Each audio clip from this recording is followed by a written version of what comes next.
সরকারি চাকরিতে কোটা সংস্কারের দাবিতে আন্দোলনরত বৈষম্য বিরোধী ছাত্র জনতা ২৪-এর এই দিনে তাদের ৪ দফা জরুরি দাবি মেনে নিতে সরকারকে ৪৮ ঘন্টার আলটিমেটাম দিয়েছিল। ২৩ জুলাই ঢাকা রিপোর্টার্স ইউনিটিতে আয়োজিত এক সংবাদ সম্মেলনে আন্দোলনের অন্যতম সমন্বয়ক সার্জিস আলম এই ঘোষণা দেন।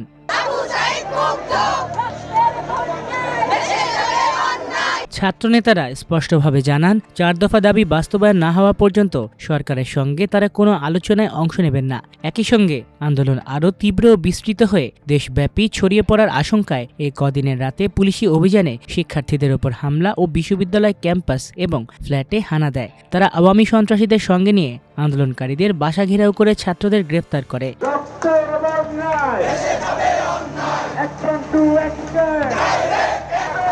সংবাদ সম্মেলনে শিক্ষার্থীদের পক্ষ থেকে দেয়া জরুরি দাবিগুলো হলো অবিলম্বে ইন্টারনেট সংযোগ পুরোপুরি সচল করা, সারা দেশে জারি করা কারফিউ প্রত্যাহার করা, বিশ্ববিদ্যালয় সহ শিক্ষা প্রতিষ্ঠানগুলো থেকে আইন শৃঙ্খলা রক্ষাকারী বাহিনী সরিয়ে নিয়ে আবাসিক হল খুলে দিয়ে শিক্ষার সুষ্ঠু পরিবেশ নিশ্চিত করা এবং আন্দোলনের সমন্বয়কদের নিরাপত্তা প্রদান করা।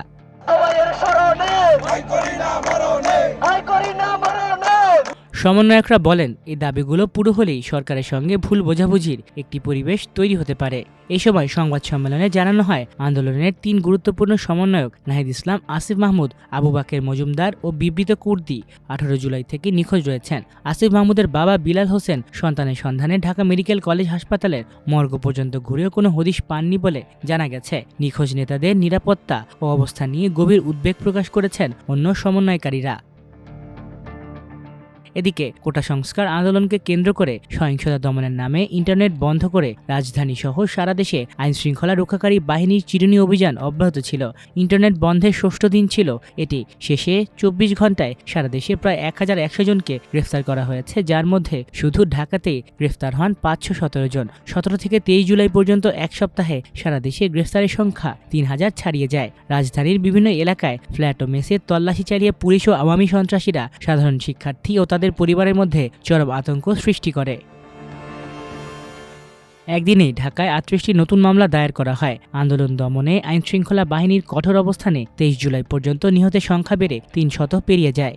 রাজধানীর সিএমএম আদালতের গেটে ছেলের ID card, college bag, admit card, খাবার, পোশাক ও বিভিন্ন সামগ্রী নিয়ে অপেক্ষায় থাকতেন গ্রেফতার শিক্ষার্থী ও সাধারণ মানুষের স্বজনেরা। আদালত প্রাঙ্গণে প্রিজন ভ্যান দেখলেই কান্নাকাটে চিৎকার করতেন স্বজনেরা। এ সময় আটকদের অনেকেই অভিযোগ করেছেন, পুলিশ আটক করে নির্বিচারে ছাত্র জনতাকে গ্রেফতার করে নিয়মিত ভাঙচুর ও বাণিজ্য করছে।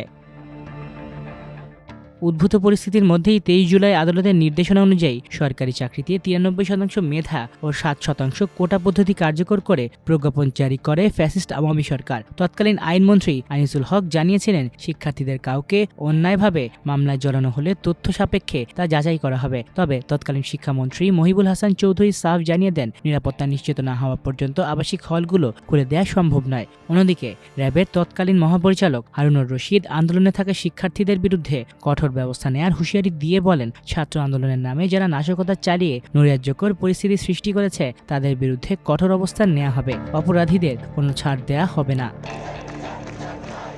টানা ৬ দিন ইন্টারনেট বন্ধ থাকার পর ২৩ জুলাই রাতে ঢাকা ও চট্টগ্রামে সীমিত পরিসরে ব্রডব্যান্ড ইন্টারনেট চালু করা হয়, যদিও সাধারণ ব্যবহারকারীদের বড় অংশই এর আওতার বাইরে ছিল। কারফিউ কিছুটা শিথিল হলে বেলা ১১টা থেকে ৩টা পর্যন্ত অফিস ও পোশাক কারখানা খোলার অনুমতি দেওয়া হয়। টানা ৫ দিন রেল চলাচল বন্ধ থাকার পর ২৩ জুলাই তেলবাহী ট্রেন চালু করা হয়।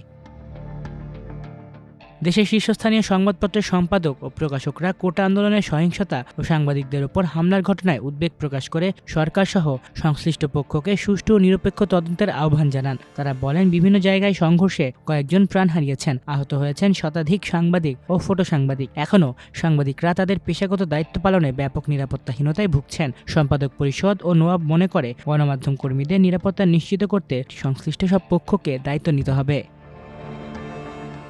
প্রাণহানি, ভাঙচুর, অগ্নিসংযোগ ও ধ্বংসাত্মক ঘটনাগুলোর ক্ষেত্রে নিরপেক্ষ ও সুষ্ঠু তদন্ত দাবি করে দায়ী ব্যক্তিদের শাস্তি দিতে হবে। এছাড়া সারা দেশে ইন্টারনেট পরিষেবা বন্ধ থাকায় সংবাদ আদান প্রদান ও তথ্য যাচাইয়ের কাজ ব্যাহত হচ্ছে, অর্থনীতিও মারাত্মকভাবে ক্ষতিগ্রস্ত হচ্ছে। এছাড়া ইন্টারনেট পরিষেবা বন্ধে তথ্যগত ব্ল্যাকআউটের আশঙ্কা তৈরি হয়। গত কয়েকদিন গুজব ও মিথ্যা এবং ভিত্তিহীন তথ্য আরও দ্রুত ছড়িয়ে পড়ায় পরিস্থিতির আরও অবনতি ঘটেছে। সালের জুলাই আগস্ট গণঅভ্যুত্থানের 16 থেকে 23 জুলাই পর্যন্ত সরকারের কঠোর নিপীড়ন ও সহিংসতা দেশের রাজনৈতিক অঙ্গনে তীব্র প্রতিক্রিয়া সৃষ্টি করেছিল। সাধারণ জনগণের ওপর জুলুম ও নির্যাতনের মাত্রা বাড়ায় সরকারের প্রতি আস্থা তলানিতে নেমে আসে। ফ্যাসিস্ট শেখ হাসিনার সরাসরি নির্দেশে আইনশৃঙ্খলা বাহিনী সে সময় আন্দোলনে থাকা শিক্ষার্থীদের ওপর নির্বিচারে গুলিবর্ষণ, গ্রেফতার এবং কারফিউয়ের মাধ্যমে দমনপীড়ন চালায়। ফলে তা দেশব্যাপী অসন্তোষ ও প্রতিবাদের স্ফুলিঙ্গকে আরও তীব্র করে তুলেছিল।